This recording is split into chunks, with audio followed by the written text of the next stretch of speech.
और कहां जा रहे हैं? कुंभज ऋषि के पास, जिनके घड़े से जो उत्पन्न लिए अगस्त ऋषि, उनसे जाकर के कथा श्रवण कराने के लिए मां पार्वती को संग लेकर के जा रहे हैं। तो बाबा ने देखो कितना सुंदर लिखा, एक बार त्रेता जुग माही, शंभु गए कुंभज ऋषि पाही। अब देखो यहां भगवान शंकर के आगे कुछ नहीं लगाया गया है, कोई पद भी नहीं लगाया गया महाराज। जो राम कथा में या मंदिर में, देवालय में या गुरु गोरखनाथ पीठ में जो आते हैं, वहां पे पद प्रतिष्ठा, अपना किसी भी प्रकार का यश कीर्ति लेकर के आते हैं, तो वहां पे भगवान उनकी प्रार्थना नहीं सुनते हैं। भगवान के द्वार जब आओ तो एक सरल स्वभाव लेकर के भक्त बन करके आओगे, तभी जाकर के भगवान तुम्हारी भावनाओं को सुनोगे। वहां कहोगे मैं विधायक हूं, मैं मंत्री हूं, मैं ये हूं, मैं वो हूं, तो भगवान तुम्हें उसके नीचे भी उतार देंगे। इसलिए भगवान का कार्य में अपने आप को कोई उपाधि लगा करके नहीं जाओ। तो इसलिए भगवान शंकर के नाम के आगे कोई उपाधि नहीं लगाया भगवान तुलसीदास जी ने, लेकिन मां जानकी, मां जग जननी, माता पार्वती को जग जननी की उपाधि दी, क्योंकि मां जो पार्वती है वो संशय में है।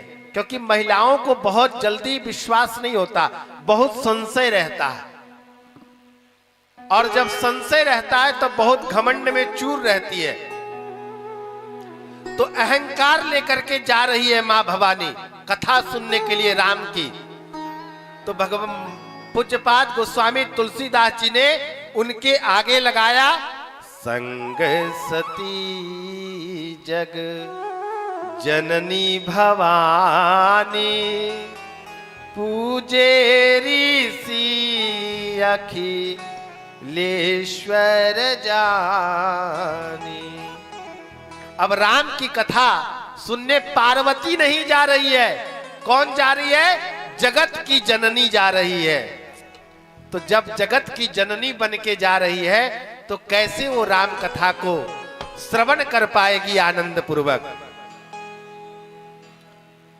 जैसे ही वहां गए और भगवान शंकर और मां पार्वती, भगवान शंकर ने हाथ जोड़ करके महर्षि अगस्त जी से कहा कि यह दिव्य कथा का रसपान कराएं हम सबको। और कथा का रसपान जैसे ही अगस्त ऋषि ने कथा सुनाना प्रारंभ किया महाराज, वैसे ही भगवान शंकर की समाधि लग गई और मां पार्वती का मन भटक रहा था। कभी इधर देखे, कभी उधर देखे, कभी उठ के कहीं जाए, कभी उठ के कहीं जाए, मन ही न लगे, क्योंकि वो राम के प्रति उनका विश्वास ही नहीं था, श्रद्धा ही नहीं थी, भक्ति ही नहीं था। भगवान शंकर एक आसन पर बैठ करके यह दिव्य कथा का रसपान कर रहे थे, लेकिन मां पार्वती का मन भटक रहा था, क्योंकि वो जगत जननी बन के गई थी। तो बाबा ने लिखा,